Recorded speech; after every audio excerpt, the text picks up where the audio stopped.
Sim, é isso mesmo que você entendeu. Você não leu errado. Criança terrível não existe. E eu estou aqui para te provar isso. Não basta eu apenas afirmar, ficar aqui nas redes sociais falando, criança terrível não existe. Eu preciso te dar argumentos cabíveis que façam sentido aí na sua realidade para comprovar isso. Então, vamos lá. Talvez se você chegou até aqui e decidiu continuar assistindo é porque você é mãe, ou você é pai, ou você convive com uma criança que tem alguns comportamentos desafiadores, alguns comportamentos que são um pouquinho mais difíceis de lidar. Você até tenta conversar, resolver e nada resolve. Não tem jeito. Então, você acaba chamando essa criança de terrível. Mas você vai finalizar esse vídeo com uma ideia completamente diferente dessa mesma criança. Se você não me conhece, eu sou Ana Carolina Lara, eu sou psicóloga e orientadora parental, eu sou especialista em infância e desenvolvimento infantil. E eu estou aqui para trazer esse conteúdo para você e te explicar, traduzir a infância de uma forma prática e simples, que você possa entender. E eu quero trazer estratégias que vão salvar o seu filho e te salvar também. Deixe o seu like nesse vídeo, se inscreva no meu canal se esse conteúdo faz sentido para você. E se você quer continuar me acompanhando, eu tenho podcast, eu tenho Instagram, onde eu compartilho muito conhecimento, muita dica e que com certeza pode te salvar. Então vamos lá. Criança terrível não existe. Eu quero que você imagine comigo uma árvore bem grande, com muitas folhas, muitos frutos, e debaixo dessa terra, tenta ter uma visão assim um pouco mais distante mesmo, que você vai enxergar a raiz dessa árvore. Imagine um pouco mais de longe, tenha essa visão mais distante dessa árvore maior. Imagine as raízes. Agora visualiza a cena das folhas dessa árvore podres, esses frutos que não estão bons para colher, não estão bons para o consumo. Imagina essa situação. O que está causando essa folha podre dessa árvore? Provavelmente é a raiz que não está sendo bem cuidada. É o solo onde essa árvore está plantada que não está sendo adubado. Essa árvore não está conseguindo extrair da raiz e do solo o que ela precisa para dar frutos bons e saudáveis. Então você está diante desse problema. Você precisa resolver esse problema. Você precisa tratar dessa árvore. Então, o que você pensaria em fazer? Simplesmente arrancar as folhas que já estão podres, tirar os frutos que já estão podres e que não estão saudáveis e ficar esperando uma hora vir uma folha verde, um fruto que esteja bom para consumo? Ou você olharia para esse solo e olharia para essa raiz? Pensa o que seria mais inteligente um ser humano fazer diante dessa situação. Eu acredito que o mais inteligente, e você concorda comigo, que é olhar para esse solo, olhar para essa raiz. Não tem como a gente querer tirar uma raiz, não tem como a gente querer tirar um fruto saudável de uma árvore que tá com uma raiz podre plantada em um solo que não tá saudável. Você vai estar nadando para morrer na praia. Então o seu esforço vai ser em vão, seu esforço não vai estar adiantando de muita coisa. Você só arrancar as folhas, ficar esperando o dia que essa árvore vai dar bons frutos. Isso não vai acontecer. A possibilidade disso não acontecer é grande, mas se você tratar esse solo, se você tratar dessa raiz e nem sequer olhar para folhas, para os frutos que não estão bons, simplesmente deixar lá. É claro que você vai retirá-los em algum momento, mas essa não é a sua preocupação. Então você começa a cuidar da raiz, você começa a cuidar do solo, você faz o que é preciso. Não entendo muito bem aí de plantação, não sei o que seria necessário de fato na prática, o que você poderia fazer para salvar esse solo, mas imagine que você faz, segue todas as orientações a risco e esse solo melhora, essa raiz se torna uma raiz saudável. Então imagina o que vai acontecer. Essas folhas vão começar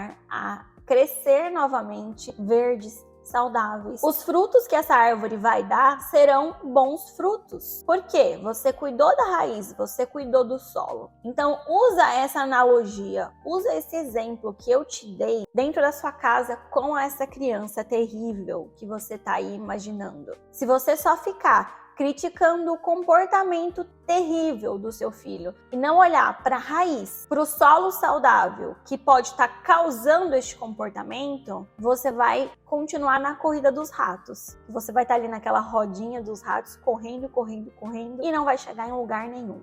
Seu filho não vai melhorar, pelo contrário, cada vez mais vai piorar, assim como seria na árvore. Se essa raiz não fosse tratada, a árvore iria cada vez apodrecer mais e mais. Então leva esse exemplo para sua vida. Nunca se esqueça disso que você acabou de ouvir aqui. A raiz é a sua criança. E o solo é o ambiente que essa criança vive. O solo é a família, é a sua influência. Então, as nossas crianças, elas nascem sem nenhuma referência de amor, de relação social, de comportamento. Essa criança nasce assim, uma folha em branco na mão dos pais. E você vai moldando o seu filho de acordo com as suas experiências, de acordo com as suas vivências, de acordo com a postura como você lida com a sua criança dentro da sua casa. E aí a gente tá moldando, a gente começa a escrever essa folha em branco. E aí, às vezes a gente olha e não gosta do resultado, mas essa criança aprendeu em algum lugar. Essa criança aprendeu com alguém. Essa folha veio em branco. Um comportamento que não é adequado foi escrito em algum momento. Então, para toda crítica, eu quero deixar essa maior reflexão aqui nesse vídeo. Anota isso.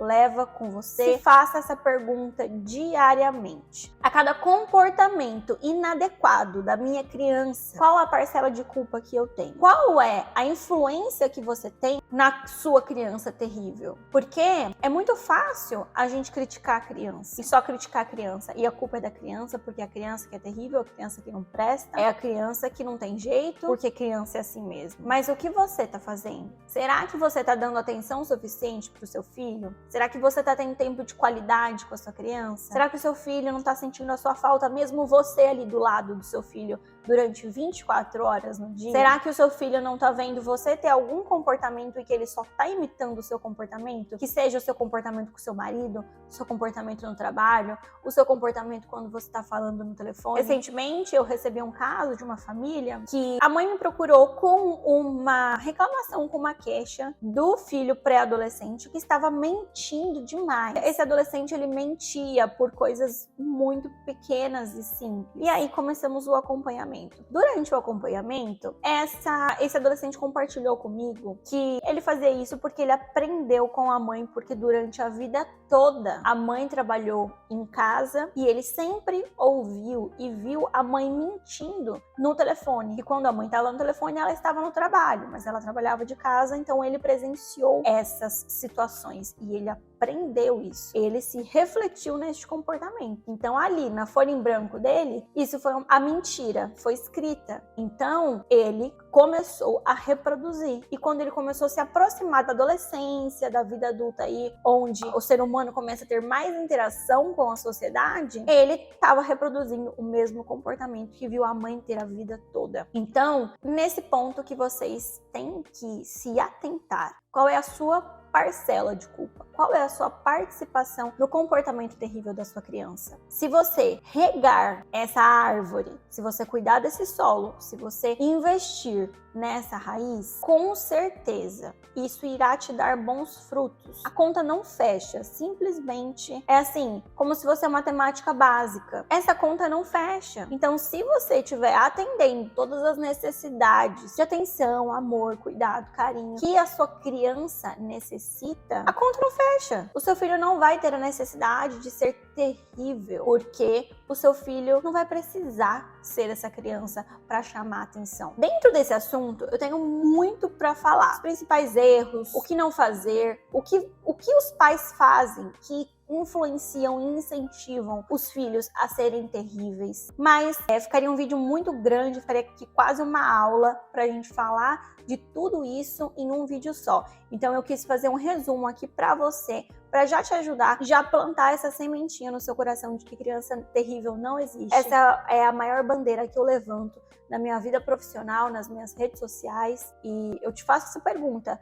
me dá a chance de te provar que criança terrível não existe. Então, se você gostou desse conteúdo, se esse vídeo fez sentido para você, deixa aqui nos comentários, deixa seu like, se inscreva no meu canal, fala aqui se você quer a parte 2, a parte 3 desse vídeo, e aí eu vou separar esse tema em subtemas, em vários vídeos pequenos, para te dar essa orientação, te dar esse direcionamento que possa fazer diferença aí na sua vida. Mas o principal recado é esse que eu quero deixar para você. Se atente. Qual é a sua parcela de culpa? E se você tá achando que o seu filho é terrível demais, saia um pouco do celular, diminui um pouco o ritmo no trabalho, fique um pouco mais com seu filho, se cuida. Faça isso durante 30 dias, todos os dias. Não é quantidade, é qualidade. Não adianta você estar brincando com o seu filho e estar com um celular na mão ou falando no telefone ou assistindo um filme, assistindo um vídeo no YouTube, por exemplo. Então, se desconecte do mundo